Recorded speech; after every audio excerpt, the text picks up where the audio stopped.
Sang juara Bhinneka Tunggal Ika. Dikenal itu ya. Iya. Juara Bhinneka Tunggal Ika ini dapat SCI Award.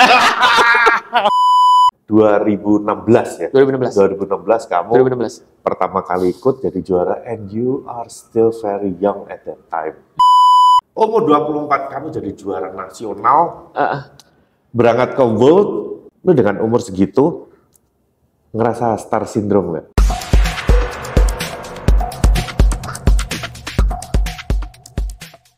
Rian Wibawa, World Brewers Cup Champion peringkat ketiga. Ya.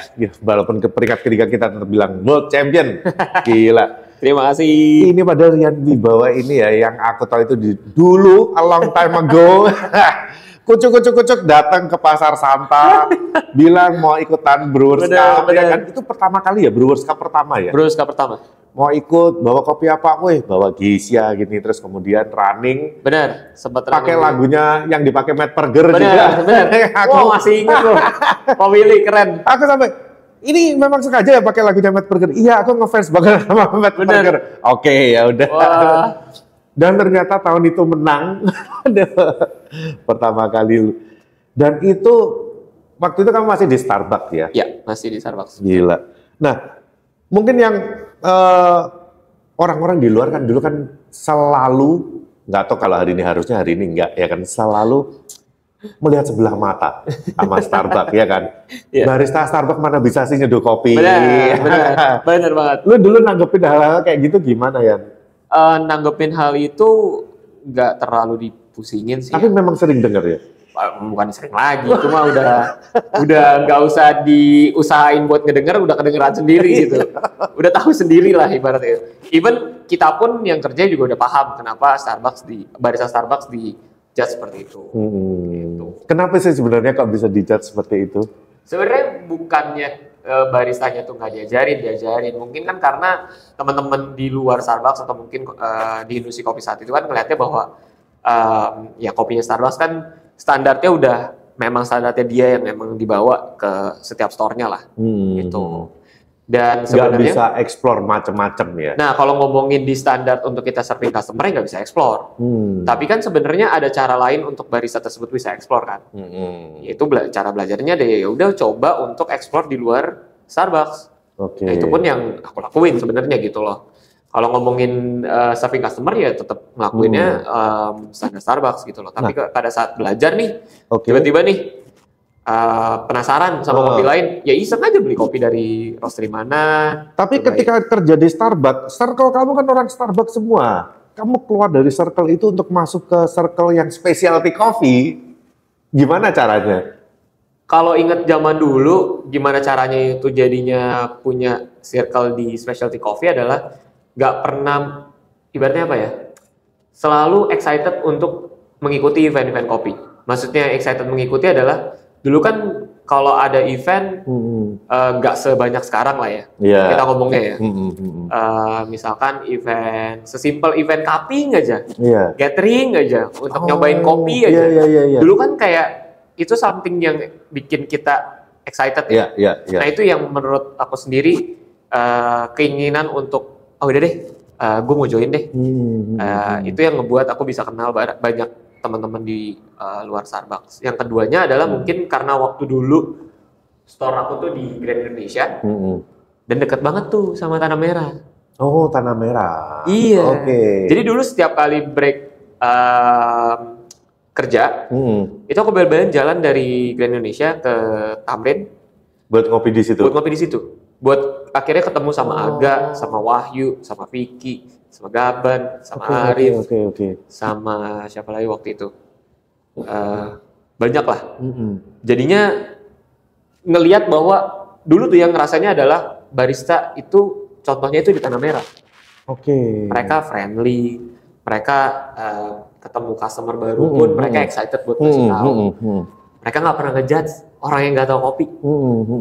Saya nggak tahu kopi, nggak tahu kopi nih. Kadang ngejudge sih di belakang. Mungkin ya, mungkin dulu ya. Lu lihat tuh anak Starbucks nggak tahu apa-apa. Nggak ada yang tahu ya. Parah lu kalau aja. Kata lu ngejudge gue ya. Ya kan kita nggak tahu, kan barisnya kalau di belakang bener. Tapi nggak apa-apa lah kalau di belakang, yang penting di depannya baik kan. Tapi itu tadi, keramah tamahan mereka, passionnya mereka tuh terlihat.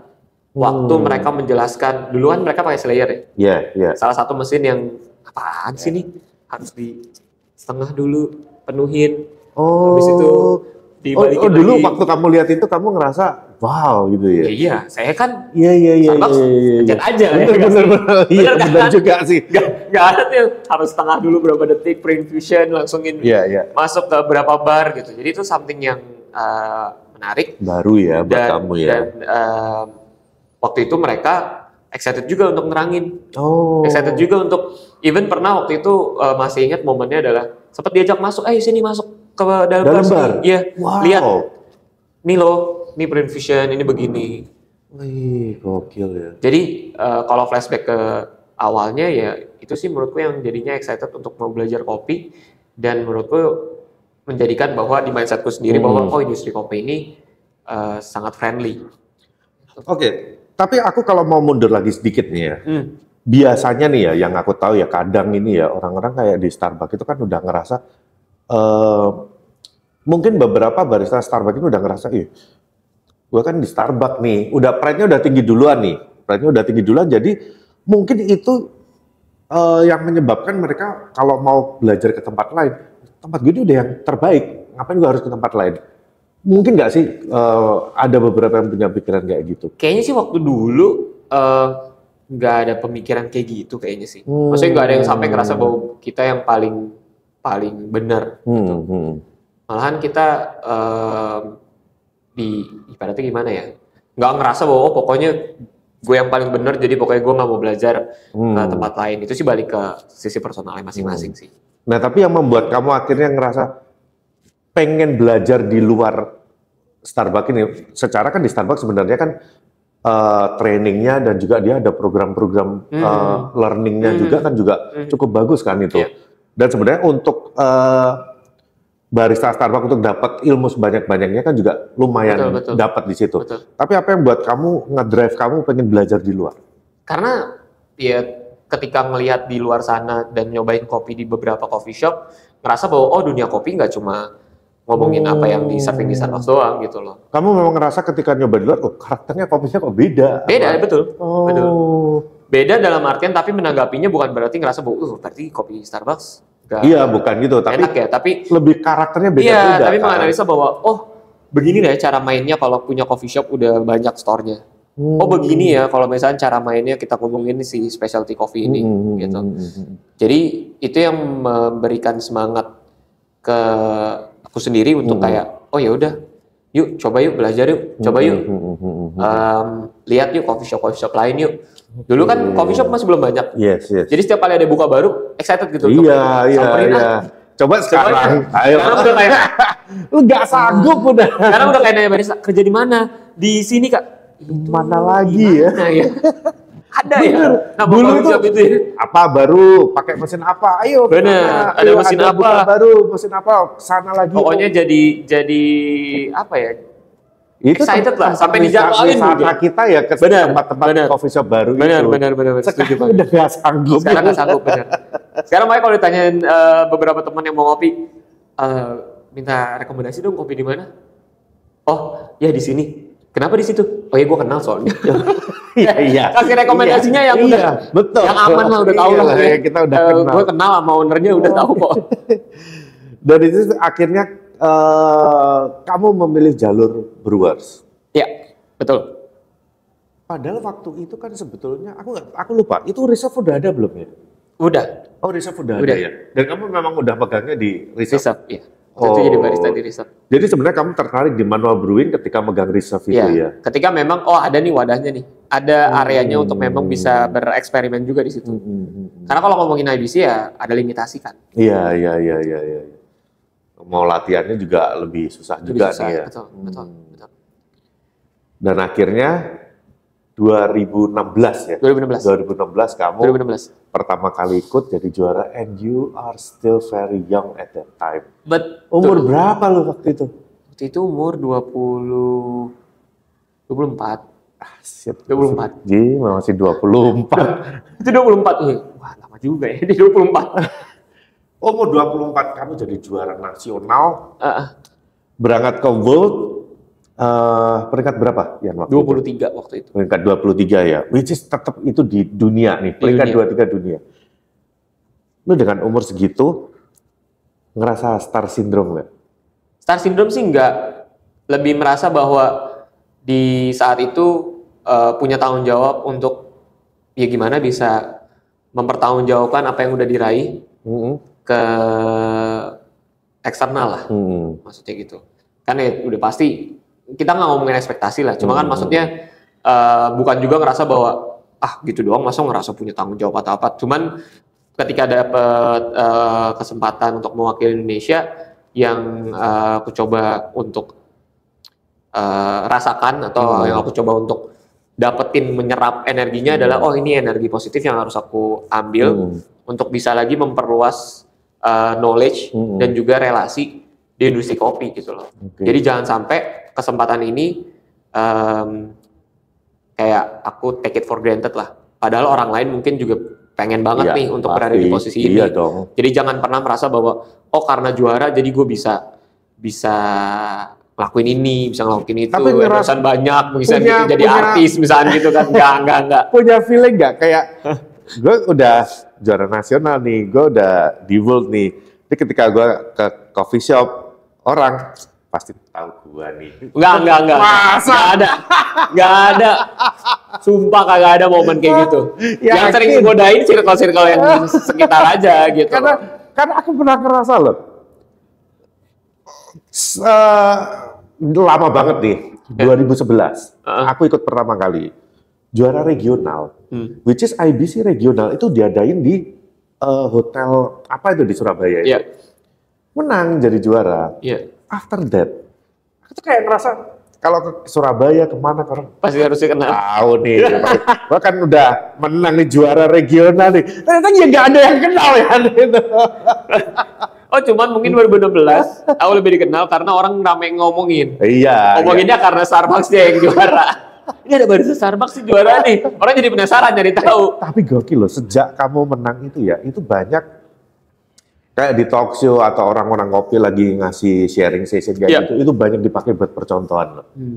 Jadi banyak barista pendekar yang baru-baru, kan itu biasanya kan Starbucks tuh kopinya mereka nggak bisa bikin kopi, jadi mereka nanya pernah nggak Pak mau nanya kenapa kok kopinya Starbucks itu kurang, kopinya gini loh. Tanya, tahu Rian Wibawa nggak? Siapa itu Pak? Itu dia juara nasional pergi ke World itu dari Starbucks digituin. Jadi ada sejarahnya. Iya, jadi akhirnya bisa mengubah itu buat percontohan. Percontohan betul. Tapi sebetulnya kalau setelah kamu menang itu, impact-nya banyak nggak sih di anak-anak tim Starbucks sendiri? Impact-nya puji Tuhannya lumayan positif lah. Maksudnya impact-nya karena waktu 2016 itu attention-nya itu sampai dilihat sama Starbucks Seattle. Bahwa ada barista dari Starbucks Indonesia yang akan mewakili negaranya untuk World gitu. Jadi setelah itu akhirnya karena Indonesia itu berada di negara China dan Asia Pasifik, kita sebut marketnya. Jadi untuk bagian coffee event atau coffee education program itu sangat lebih maju bisa dibilang dibandingin market-market yang lain. Contohnya mereka kayaknya di tahun itu juga aku ikut Starbucks Barista Championship kan. Jadi di tahun yang sama lah pas Brewers Cup dan juga di Starbucks itu ikut kompetisi dan kompetisinya benar-benar proper gitu. Benar-benar maksudnya proper di mana mereka mencoba untuk mengikuti beberapa sistem yang ada di World tapi ditwist dengan customer service Starbucks lah. Iya. Cuman menariknya lagi beberapa tahun berikutnya mungkin bisa dibilang 4 tahun setelahnya lah. Starbucks tuh punya kompetisi latte art. Punya kompetisi latte art yang benar refer to world scoring. Punya namanya kita sebutnya Black Eagle Competition dulu karena ya kita kompetisi Black Eagle ya. Tapi cara penyampaiannya, cara kita kompetisi seperti WBC. Wah, nggak heran. Ini kan kemarin habis ilak tuh. Ya. Kan ada satu anak dari Starbucks. Nah dia itu juaranya Starbucks Latte Art Championship-nya China Asia Pasifik. Pantesan. Gitu. Dia masuk final kan Masuk itu. final. Masuk Peringkat final. 5. Ya, Jadi itu yang waktu penyisian bukan aku yang ngejuri. Ya. Cuman aku diceritain. Wah, ini yang anak Starbucks bagus banget nih tadi ini. Ternyata masuk final. Nah, waktu masuk final, aku head judge, aku jadi lihat dong. Wah, emang keren sih. Jadi makanya aku bilang, beberapa tahun setelahnya, aku ngerasa progres di excitement barista Starbucks untuk ikut join kompetisi eksternal jadi lebih meningkat. Mereka merasa bahwa, oh, ternyata kita bisa ya. Gitu. Bisa dalam artian positif ya, maksudnya bisa bukan berarti kayak sombong, jadi, oh iya kita emang di atas yang lain, tapi, oh kalau kita mau belajar, dan kalau kita emang punya keinginan untuk join, yaitu ada possibility gitu. Even makanya setelah aku juara, kalau nggak salah 2 tahun setelahnya atau 3 tahun, itu ada juara cup taster dari Singapura, yang terjadi Starbucks. Lalu ada Dani juga yang juara cup taster di Indonesia gitu. Jadi keren. Lumayan banyak ada Dani. Barista Starbucks yang setelah itu akhirnya menjuarai kompetisi-kompetisi nasional juga. Gitu. Jadi buat pendekar-pendekar ya, yang mau bilang Starbucks kurang, itu lihat tuh orang-orang tuh yang udah bisa jadi juara. Bisa dulu nggak bikin store-nya banyak? Kalau itu jangan ditanya. Jangan ditanya. Terus kemudian kamu kan selesai itu, kamu kan juga masih ikut lagi nih kompetisi lagi. Betul. Terus nih, berapa kali ya? Setelah 2016 aku ikut 2017, 2018 dan terakhir 2019. Nah ikut itu kan setelah itu kan nggak pernah menang nih. Paling bantu dan masuk final ya tadi ya. 2017 nggak masuk final, 2018 peringkat 2, 2019 peringkat 3. Nah itu kamu nggak ada kerasa gimana gitu, kenapa kok nggak bisa menang lagi? Atau... Ada, pastilah. Pasti ada. Sampai ngedon nggak sih? Ngedon tuh palingan 2017 lah, ngedon banget. Karena baru 2016. Oh, abis juara? Iya. Itu nggak masuk final itu? Nggak masuk. Nggak masuk ya? Nggak masuk. Wah. Karena memang secara preparation nggak maksimal. Terus bisa aku bilang kayak ngegampangin lah. Pertama nggak maksimal, ngegampangin. Ketiga karena ada responsibility lain, akhirnya harus jadi seorang store manager juga di Starbucks. Jadi kayak ada 2 jalan yang harus dilaluin nih. Oh, tapi kamu juga berasa waktu itu kamu ada sisi yang ngegampangin juga ya? Pernah. Ada sisi kayak, oh yuk kita cari aja kopinya, yuk kita coba cari tahu apa yang mesti kita lakuin. Dan waktu itu ada limitasi karena ya limitasi tentunya dari sisi budget, dari sisi availability coffee yang bisanya kita cari. Dan akhirnya waktu itu cuma dapat 6 kilo Sudan Rume. 6 kilo atau 12 kilo ya? Lupa, kayak 12 kilo Sudan Rume. Ini mana di roastingnya di 5 kilo perobat, sekali masuk 3 kilo, berarti cuma ada 4 kali trial. Dan itu merupakan nightmare lah. Karena baru merasakan bahwa bagaimana memprepare yang sangat-sangat, apa yang bisa dibilang ya, sangat-sangat intens lah. Karena kan kalau 2016 waktu COVID itu aku beli roasted beans langsung, gitu. Nah 2017 iseng lah, coba kita beli green bean. Oh ternyata itu lebih susah lagi ya. Lebih susah. Ya mungkin di 2016 ya it's your first time, kamu juga nothing tulus, betul, kan? Jadi mainnya pun juga nggak ada pressure, benar, nggak ada beban. Tapi kalau yang udah 2017 kamu ada ekspektasi ya. Benar. Gitu loh. Jadi kamu kayak mungkin ngerasa orang-orang juga banyak berharap jadi beban juga nih ya. Jadi 2017 itu gagal segagal-gagalnya, tapi nggak jadinya benar-benar sampai down banget, tapi ya down sempat. Cuman akhirnya berpikir bahwa ya nggak bisa kayak gini, harus coba untuk evaluasi ke diri sendiri kenapa bisa gagal. Harus segera bounce back ya. Bounce back, nggak mau nyalain siapapun, nggak mau nyalain apapun yang terjadi, itu ya pure salah diri sendiri. Ya intinya coba solusinya apa nih? Oh harus prepare lebih baik. Ya udah 2018 ikut, tapi prepare-nya lebih matang. Akhirnya bisa bounce back di Western Regional jadi juara. Di Westernnya. Nasionalnya peringkat 2. Peringkat 2. Runner up ya. Hampir. Masih ingat nggak selisih berapa poin waktu itu? Lupa waktu itu selisih berapa poinnya. Soalnya lumayan besar. Karena waktu itu di bagian compulsory-nya deh kayaknya. Gitu. Jadi kalau dari sisi aku nih ya, aku udah pernah ikut barista, terus kemudian aku juga pernah ya coaching sedikit di Brewers, terus jadi judge latte art. Aku ngerasa dari semua cabang itu, dari aku sendiri yang buat aku paling susah itu ya Brewers.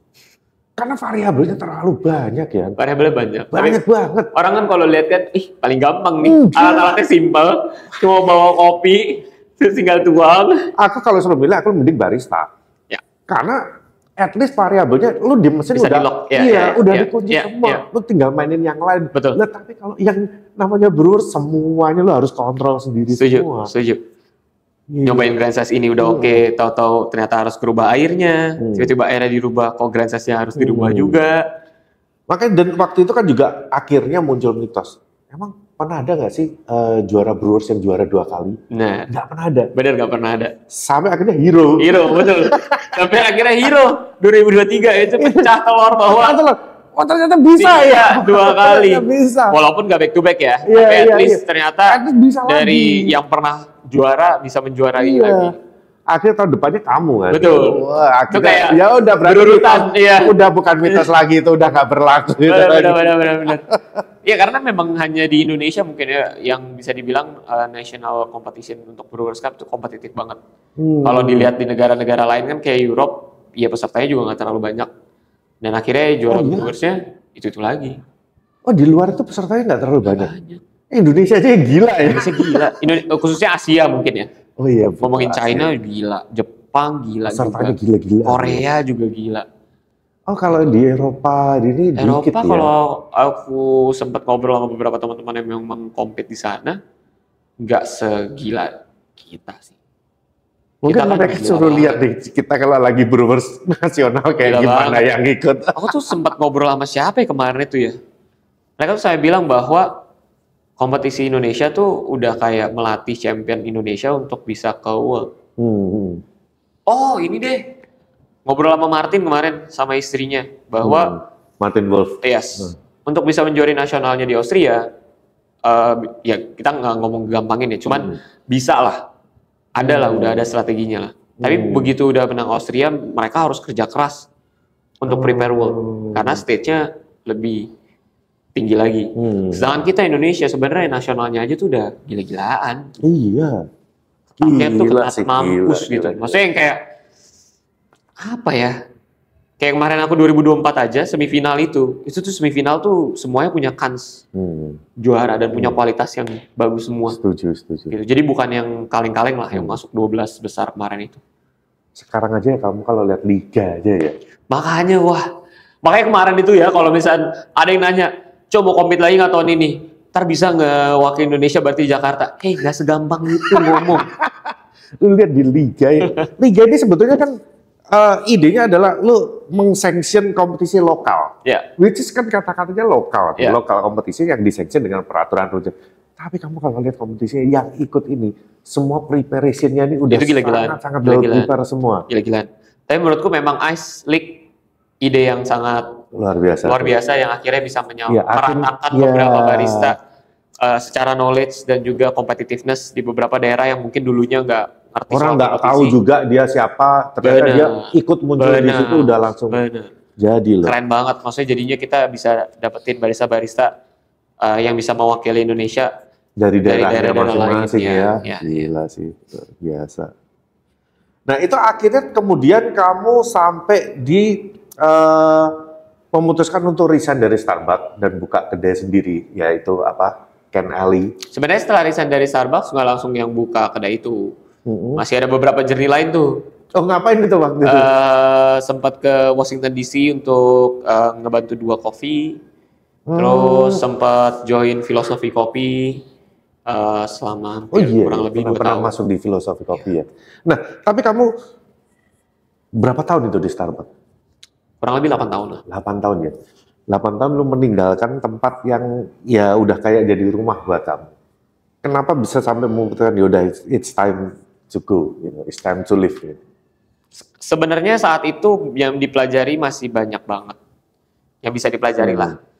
Cuman aku ngerasa bahwa kalau semakin bertambahnya umur, kadang-kadang keberanian tuh Iya loh. suka menurun. Maksudnya suka menurun dalam artian, aduh kita bisa nggak ya? Iya. Aduh kita, Karena buat aku aduh itu kita udah berkeluarga nih, aduh bisa nggak ya kayak gitu. suatu keputusan itu besar banget loh. Betul. Iya kan, nggak Jadi, gampang kan gitu. Nggak gampang, cuman aku ngerasa kalau nggak saat itu dilakukan mungkin ya nggak akan ada di titik sekarang juga gitu loh.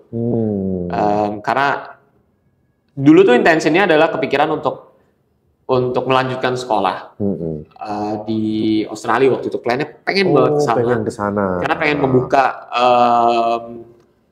apa ibaratnya, membuka wawasan baru dalam sisi kopi, pengen belajar lagi yang oke nih kita udah tahu dari sisi coffee shop yang retail yang banyak tokonya, pengen deh cobain di coffee shop yang cuma kayak 1-2 tapi benar-benar pure craftsmanship semuanya belajar. Dulu kan Melbourne, Australia one of destination yang sana lah pokoknya kalau lo mau jadi barista belajarnya di sana gitu. Iya nggak salah juga sih. Yes. Cuman akhirnya mungkin dikasih jalurnya diputerin nih, nggak ke sana. Akhirnya gagal ke sana, nggak jadi ke sana. Tapi akhirnya ya banyak join beberapa brand independent coffee shop di Indonesia. Dan ketika kamu membuka kedai sendiri, apa yang kamu rasakan? Kesulitannya? Kesulitan saat itu ya banyak lah ya. Maksudnya secara ngomongin mungkin teman-teman ada yang sempat jadi entrepreneur, ya nggak sesimpel kita bekerja lah ya. Kalau kerja kan cuma mikirin diri sendiri sama pekerjaan yang dilakukan aja gitu. Kamu bertahun-tahun jadi barista, skill expert dong. Udah jadi champion nih, udah pernah ikut kompetisi sering, expert dong. Buka, orang harusnya kan udah tahu nih, gue siapa nih. Itu iya. Tapi ternyata hasilnya gimana ya? Tapi sebenarnya secara hasil untuk maksudnya pada saat membuka ya it's fine aja berjalan gitu. Maksudnya memang penuh tantangan, tapi juga menyenangkan lah gitu. Karena di tempat tersebut ya memang nggak terlalu besar juga ya, maksudnya memang simple, intimate. Kita punya sebuah konsep memperkenalkan, kita sebutnya dulu manual brew ya kan. Sekarang banyak brew-bar juga yang ya tempatnya nggak terlalu gimana-gimana, tapi seenggaknya bisa mendatangkan orang untuk membuat experience yang berbeda lah gitu.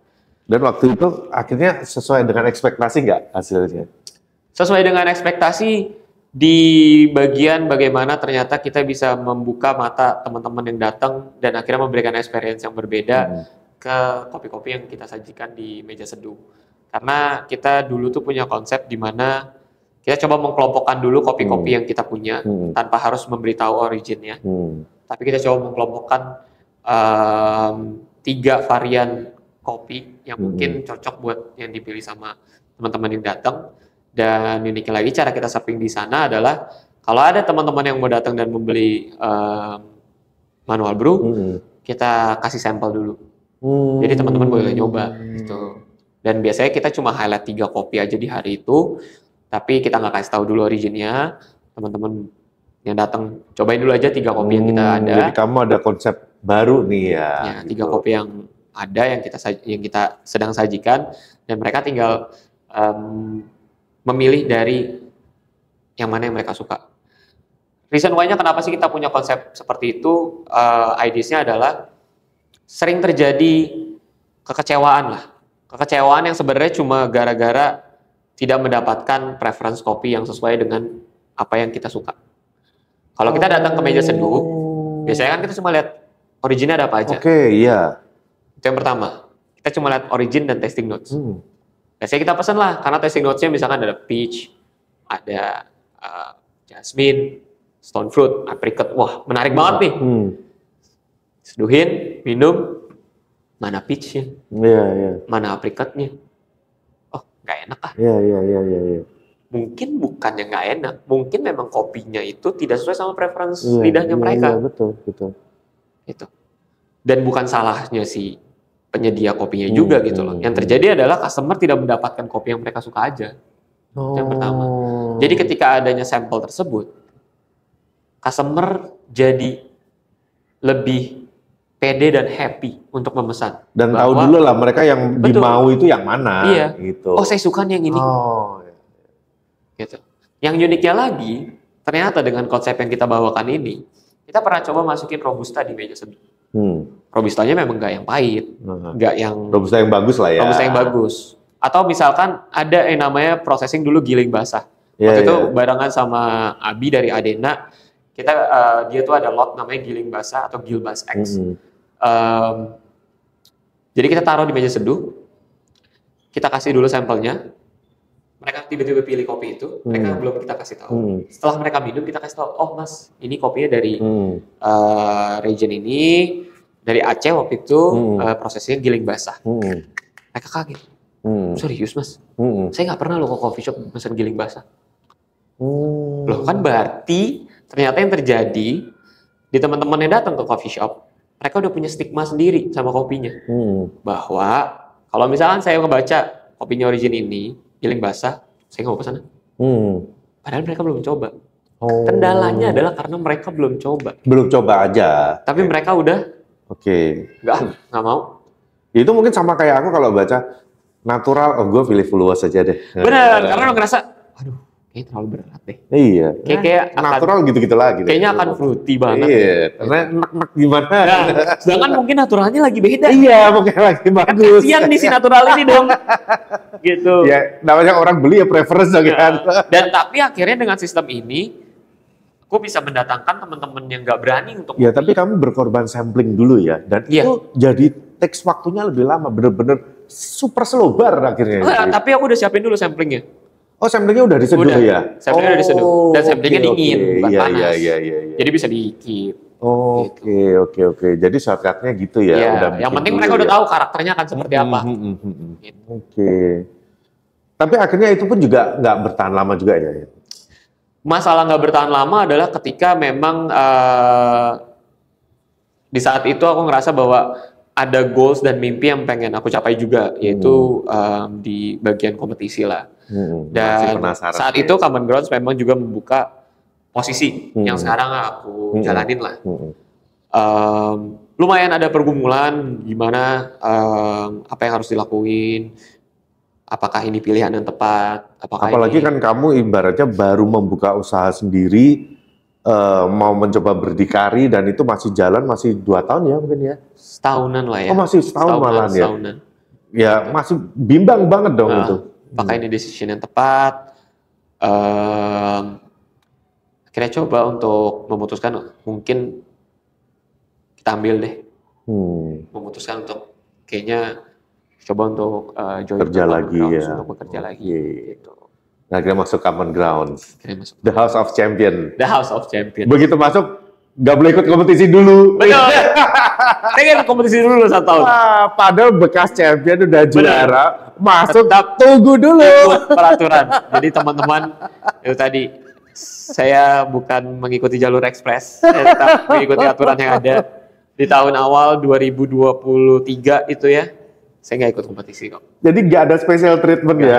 Walaupun Rian Wibowo masuk CG harus ikut peraturan. Saya jadi 2022, di 2023 nggak ikut kompetisi sama sekali. Kerja, ngebantuin teman-teman yang ikut kompetisi juga.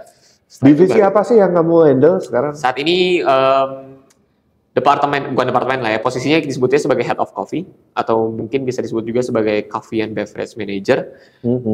Jadi lebih fokusnya, kalau iya sih kan di roastery, sebagai roastery manager, kalau aku sendiri lebih fokus di bagian operasional di toko lah. Semua bagian store-nya gitu. Jadi bertanggung jawabnya di bagian apa? R&D beverage, terus lebih fokus juga di bagian training, dan tentunya jadi jembatan antara tim roastery ke operasional, gitu. Bagaimana mungkin kayak melihat situasi operasional atau store, kopi apa sih yang mereka butuhkan, atau mungkin dari roastery sendiri apakah ada perubahan dari kopi-kopi yang akan dirilis, itu bisa lewat aku yang akan nge-sharing ke teman-teman yang ada di floor atau di operasional. Oke, nah tapi buat aku R&D ini adalah salah satu departemen atau pekerjaan yang gak ada habisnya. Betul. Ya. Tapi kamu enjoy nggak di R&D itu? R&D ini lebih membuka mataku bagaimana sebuah produk bisa diterima oleh market atau enggak. Selama menjadi atau menjalani posisi ini dengan tanggung jawab R&D, ternyata aku jadi sambil bisa menganalisa sebenarnya market Indonesia lagi kemana sih, atau market customer yang datang ke Common Grounds ini lebih suka kopi yang kayak gimana gitu. Tahun-tahun ini yang kayak gimana setelah kamu pelajari? Setelah aku pelajari bahwa customer ini lebih suka menu-menu yang lebih straightforward, dengan nama-nama yang nggak harus ribet, dengan nama-nama yang memang merepresentasikan rasa dari minuman itu sendiri. Sedangkan kalau minuman-minuman signature itu kan biasanya pakai nama yang aneh-aneh. Benar. Baru dikasih keterangan isinya apa tuh. Nama misalnya Sunset Misty misalnya. Nah, gitu. Ya kayak gitu-gitu. Nah, ternyata customer itu menjadi tidak tertarik untuk mengorder karena penamaannya mereka tidak familiar. Padahal misalnya Sunset Misty ini contohnya adalah cold brew yang di mix dengan tropical fruit misalnya, atau pineapple juice atau orange juice. Nah, kayak gitu dikasih judul apa dong? Orange cold brew. Orange cold brew. Udah ketahuan Atau orang akan mau pesan, oh ini cold brew with orange. Ada rasa orange atau rasa-rasa buah tropical gitu aja. Iya. That's it ya. That's simple ya. That's it. Oke. Bukan pakai nama Good Day Sunshine. Enggak ada ternyata. Jadi kalau misalnya Pak Willy lihat menu-menu Common Grounds sekarang, menu-menu atau seasonal coffee-nya, semuanya straightforward dengan penamaan ingredients yang apa, ya apa di situ. Gua pulang ganti menu deh. Nah itu works loh. Gua pulang ganti menu deh. Itu works loh. Oke. Itu pun mungkin terjadi kalau misalkan customer datang ke sebuah restoran. Ketika dia melihat menu dan dia nggak paham sama namanya, dia akan memilih menu yang menurut dia familiar sama dia. Ujungnya apa? Nasi goreng. Ya. Ini sih penting loh. Ini sih penting. Iya.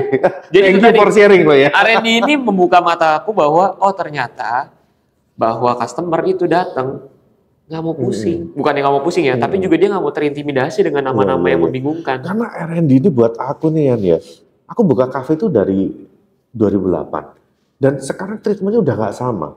Kita dulu buka, kita set up menu, ini menu yang sama kita pakai bertahun-tahun nggak ada masalah dan orang akan tetap datang nyari menu itu lagi. Betul.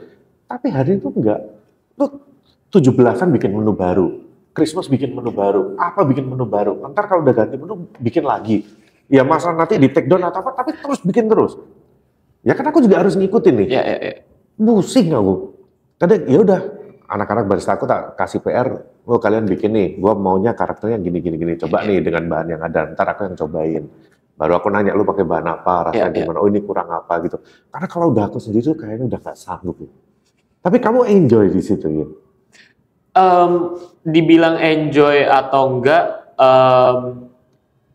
sebenarnya bukannya jadinya sebenarnya aku passionate di bagian R&D ya.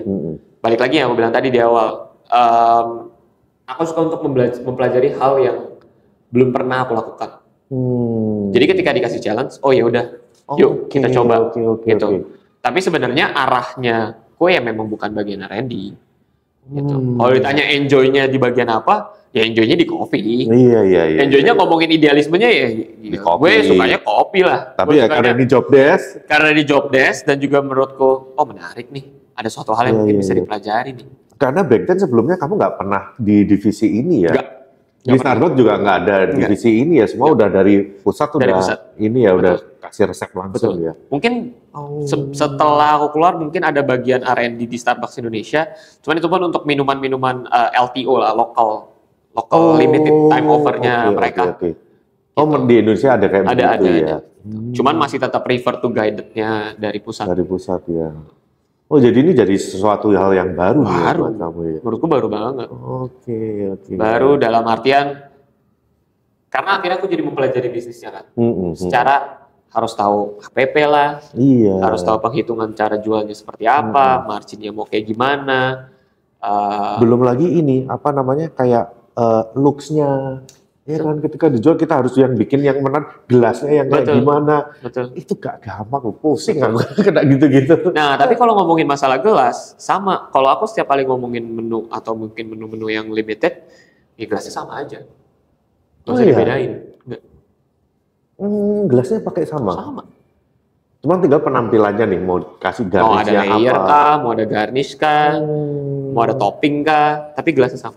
Kenapa? Bukannya orang nanti akan bosan dengan gelas yang itu aja. Sekarang kan orang kayak berlomba-lomba, semakin lucu gelasnya, semakin bagus gelasnya, makin menarik. Customer kita lebih fokus sama sizing yang diminumnya. Oke. Gelas lucu-lucu berapa os sih? Tapi kalau kecil-kecil malas juga ya mereka ya. Oke. Jadi lebih fokusnya ke size. Standar size berapa? 14? Standar size 10 sampai 12 os lah. Iya, pokoknya jangan yang sampai kecil-kecil banget lah ya. Karena orang kita akan refernya, lah gue udah bayar mahal, Dapatnya kok sedikit. kecil, kok cuma liquid doang, kok nggak ada esnya? Yang pakai gelas-gelas tequila gitu ya. Gelas tequila dibuat kecil ya karena ada alkoholnya. Ya orang nggak mungkin pakai gelas 10 os minum tequila kan. Sama ini yang aku pelajari dari mana? Dari Starbucks. Oke. Starbucks pernah nggak mengganti gelasnya kalau ngeluarin seasonal? Ya nggak pernah Nggak sih. pernah. Selalu sama. Iya. Masuk akal. Menarik. Dan membuat seasonal menu yang dimana bisa di take away. Harus bisa di take away. Harus bisa di take away. Cuman walaupun ketika di take away mungkin penampilannya udah Penampilan aja, ya, penampilan doang. udah beda ya. Nah, makanya aku juga nggak pernah mau mencoba membuat hal yang ribet-ribet banget gitu. Nggak yang harus dengan ingredients yang banyak atau ingredients yang preparation yang ribet gitu. Masuk akal juga sih, kadang kita bikin signature itu kita udah tentu nih, kita pakai gelas nih. Standar lah old fashion gelas dengan layer bla bla bla, cakep nih. Tapi ketika orang mau take away apakah bisa secakep ini? Betul. Lalu begitu di take away ternyata cuma setengah doang dari gelas take away. Nah, timpukin es lagi. Iya. Oh, watery. Watery. Susah lagi ya. Oke. Menarik juga ya approach-nya ya. Ya karena aku kemarin-kemarin kayak bikin signature di coffee shop itu kan juga ini trennya orang-orang juga lagi mixo kayak yang apa ala-ala coffee mocktail ala gitu. Ya udahlah coba ngikutin. Oh, menarik banget ya insight-nya. Jadi kamu dapet yang kayak begitu ya. Banyak sharingnya nih. Ini kamu mau belajar banyak loh. Ini Jadi kebalik ya. Iya. Sharing ya. Tapi itu yang ya itu makanya mungkin karena aku berawalnya bukan dari yang independent coffee shop juga, tapi dari memang dari company yang mereka memikirkan apa yang akan customer dapat, apa yang customer akan minum dan feels. Ya akhirnya itu bisa aku coba aplikasikan ke tempatku bekerja sekarang. Gitu. Terus selain di luar pekerjaan juga sekarang job-job endorsement apa, udah jadi selebriti sekarang. Bukan selebriti mah belum. Gila loh, jobnya endorsementnya kenceng banget sekarang. Dengar-dengar juga karena manajemen yang baru nih. Manajemen baru makin gokil jobnya nih. Tapi gimana kalau mama walaupun di CG tapi ada afiliasi dengan brand-brand lain itu nggak ada masalah ya? Nggak ada masalah kok. Nggak ada masalah sebenarnya. Mereka cukup open untuk untuk discuss. Jadi yang penting sebenarnya kuncinya komunikasi. Oke. Kuncinya komunikasi, kuncinya trust, kuncinya bahwa apa yang dilakukan ya tetap berkoordinasi dan berkomunikasi. Transparan lah ya. Transparan. Nggak perlu sembunyi-sembunyi ngapain. Justru sembunyi-sembunyi akan jadi bumerang berikutnya nantinya. pasti. Tapi kalau umpamanya ada yang mau endorsement kopi gitu gimana dong? Nggak bisa lah. Kalau ada yang mau endorsement kopi, nggak usah. Kemarin aja ini di Jakowik. Pop up-nya di mana? Di Onward, di Fugol. Oh iya. Nggak masalah ya? Nggak masalah, karena aku pun bilang bahwa kenapa reason why aku mau pop up di Fugol atau mau pop up di Onward. Onward ini, Oatmeal adalah yang merosting kopiku untuk di World, Excelsa. Aku lebih mempertahankan atau menjaga relasi. Itu bukan berarti kalau kita beda brand kita nggak bisa barengan nih, gitu. Tapi juga walaupun aku di Onward nih menyeduh, orang pun tahu lihat sosok tiba-tiba dari Rian Wibawa juga taunya Common Grounds. Tiba-tiba ada datang juga nanya, Mas, booth Common Grounds-nya di mana? Jadi ya sebenarnya sudah terbranding ya. Terbranding. Gitu ya. Tapi manajemen nggak masalah begitu ya. Common Grounds? Iya. Ya transparan aja. Bahwa masih tahu bahwa di Jakowik ini ada invitation, mau ada ngebrew di sini on gitu. banget gitu. Cuman kalau yang sampai mempromosikan dalam tanda kutip mungkin di sosial media, ya itu pun aku nggak akan ngambil gitu, karena jadinya orang nggak percaya dong. Iya. Jadi sebenarnya ini yang mana nih opininya? Iya, lebih ke kredibilitas aja sih. Iya. Gitu. Jadi aku lebih mempertahankan di mana apa yang aku percaya mungkin itu baik, ya akan aku jalanin. Kalau enggak ya mendingan nggak usah. Oh, jadi masih dikasih ya gitu-gitu. Dikasih. Aman kok. Tidak terlalu strict kok. Ya kita lihat bener tadi kalau mau di sosmed reminder, oh ini kopi. Iya gitu. Kayaknya aneh deh. Lo kemana habis ngomong kopi ini, sekarang ngomong kopi ini. Iya, kayaknya aneh deh gitu. Maksudnya jadinya money oriented aja gitu. Bahwa apa yang dilakukan ya selama lo bayar gue ya gue lakuin gitu. Iya. Buat apa dikerjakan gitu loh. Sedangkan nggak ada benefit atau value-nya buat orang-orang yang melihat juga. Oke, berarti udah World juara 3, masih mau ngejar World Champion? Masih. Gila. So 2025 ini? Enggak, 2025 istirahat dulu. Take a break dulu. Kerja dulu lah ya. Kerja dulu. Cari uang lagi. Kontribusi ke perusahaan dulu. Paham. Oh ini paham. Jadi buat teman-teman yang nanya. Kompetisi doang ya. Kontribusi dulu. Buat teman-teman barista makanya kontribusi dulu. Ada kompetisi. Gitu ya pesannya. Ngejar kompetisi mulu, kagak kerja-kerja. Benar. Oke. So berarti periode ke depan lah ya. Ya, periode ke depan setelah 2025 kita lihat. Oke, mudah-mudahan kompetisi juga makin seru, makin rame lagi. Seru banget sih. Aku sih mendoakan kamu akan dapat musuh-musuh yang lebih kuat lagi. Makin kuat. Di Indonesia makin kuat, nggak makin nurun, makin kualitasnya tuh makin naik terus. Makin naik terus. Dan aku senangnya ya ada liga hari ini tuh ya, kita bisa ketemu orang-orang hebat yang kita nggak pernah duga. Dulu kan kita di nasional kan taunya wah si A si B ini ikut lagi nih. Begitu ada orang lain yang out of nowhere ikut di nasional, kita kan pasti siapa nih gitu aja ya. Ada sedikit underestimate. Tapi begitu di nasional ini yang menang liga kemarin. Oh dia performanya gini nih dari daerah ini. Dan itu jauh lebih menarik hari ini. Menarik banget. Lebih bervariasi, lebih beragam, lebih diverse. Seru. Oke, terakhir Yan, sebelum kita closing nih, kamu ada apa nih yang mau disampaikan nih atau mau diceritakan? Apa ya yang mau diceritakan? Bukan pesan dan kesan lah. Nggak usah. Bukan pesan dan kesan kan? Atau mungkin kamu ada keresahan atau unek-unek apa nih sebelum kita closing nih? Keresahan sih nggak ada, cuman menurutku Indonesia lagi ada di tahun-tahun terbaiknya.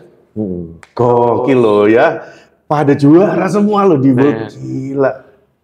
Jadi apa ya, maksudnya yuk kita bareng-bareng punya semangat untuk saling support satu sama lain, mau itu dari hulu ke hilir mau orang yang di processing roaster siapapun itu. Yang penting kita orang Indonesia, kita warga negara Indonesia, kita harus saling support satu sama lain, apalagi World of Coffee juga bakalan ada di Jakarta 2025. Jadi jadikan momentum ini buat jangan cuma tahun ini aja nih, tapi siapa tahu tahun berikutnya malahan ada orang Indonesia lagi yang bisa jadi juara dunia.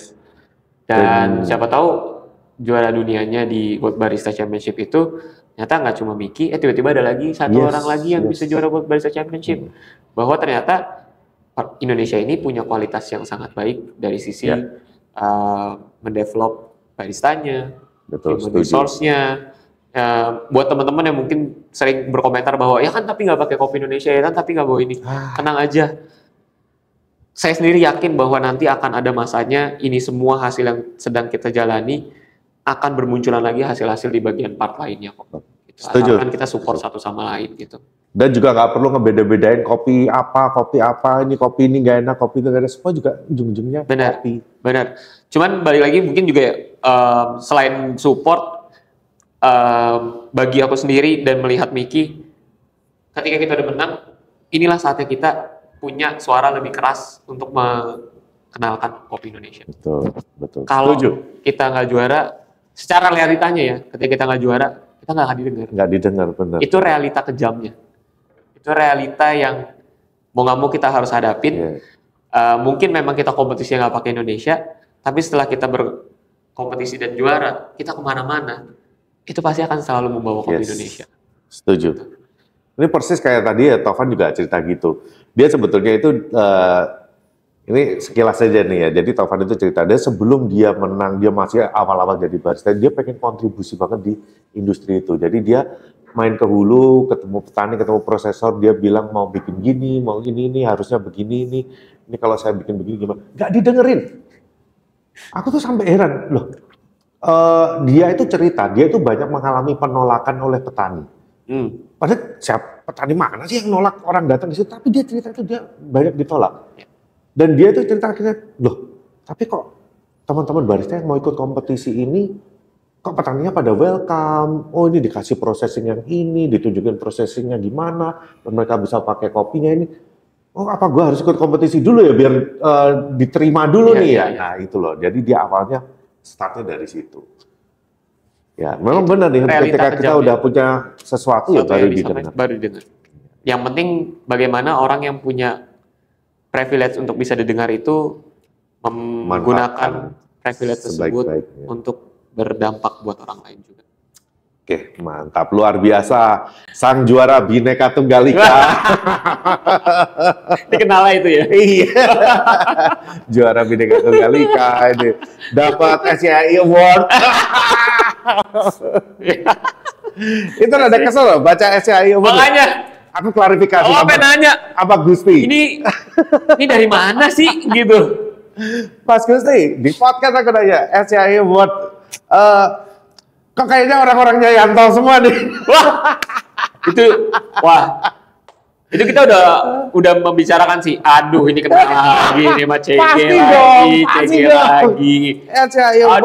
Ketuanya Yanto yang dapat ini, mayoritas nih anak-anak CG semua nih. Tapi udah diklarifikasi sama Gusti. Udah ya. Dia udah cerita, gini loh ya. Nanti di podcast. Jadi kalau ditonton aja. Cek di podcast, karena begitu kita lihat nama penerimanya pun kayak, udahlah. Ya elah. Udahlah, kita udah bakalan tahu apa yang akan terjadi di dunia persilatan industri kopi ini ya. Jadi kamu begitu lihat nama-namanya udah, aduh. Ya mau Yosua Tanu, Mikael Jasin, Rian Wibawa, Prosesor Catur. Sip. Kita sangat-sangat happy untuk melihat apa responnya setelah itu. Cuman nggak tahu di komen udah ada yang nyinyir belum? Kayaknya belum ya. Belum ya. Tapi kan untungnya kita memang mendapatkan award itu memang ada prestasinya juga lah ya. Untungnya ya. Untungnya lagi ada prestasinya, memang prestasinya dari pihak ya Common Grounds lebih banyak lagi ada. Cuma kan lucu aja ya. Pasti orang kan nggak tahu, kita nggak bisa mengontrol pikiran orang. Betul. Cuman makanya kalau kita sekarang dari sisi internal CG sudah berdamai ya sudah lah, mau dibilang apa ya sudah. Kita malah udah selalu jadi malah guyonan jadinya. Paling kita diomongin lagi nih gitu. Udah siap kita malah. Begitu aku lihat pasti kan ya siap aja. Kita selalu udah siap kok. Kita selalu udah siap dengan prasangka. Tapi buat teman-teman yang punya prasangka, bolehlah tanya ke saya, bolehlah di DM lah nanya gitu kan. Ada ngakak deh, ada ya ampun. Rian, thank you ya. Terima kasih. Thank you banget udah mampir ke Cincang, udah menyempatkan waktunya yang sibuk banget. Thank you. Kita udah janjian lama ya, padahal ya akhirnya malahan terjadi juga di Jakarta Coffee Week. Terima kasih banyak Jakarta Coffee Week. Iya, thank you Jakarta Coffee Week udah menyediakan tempat betul. Buat kita podcast dan kamu jualan bakmi. Jualan mie kangkung. Jualan mie kangkung. Harus selalu ada ya Jakarta Coffee Week, F&B areanya nggak boleh nggak. Oke, thank you banget ya. It's an honor to me ya, akhirnya bisa ngobrol-ngobrol lagi ya. Mudah-mudahan tetap terus berprestasi lagi dan menjadi inspirasi buat teman-teman semuanya. Terima kasih. Oke, kita closing ya. Thank you. Oke, teman-teman, thank you udah menonton pada episode kali ini dan sampai ketemu lagi di episode berikutnya. Salam No Cincang.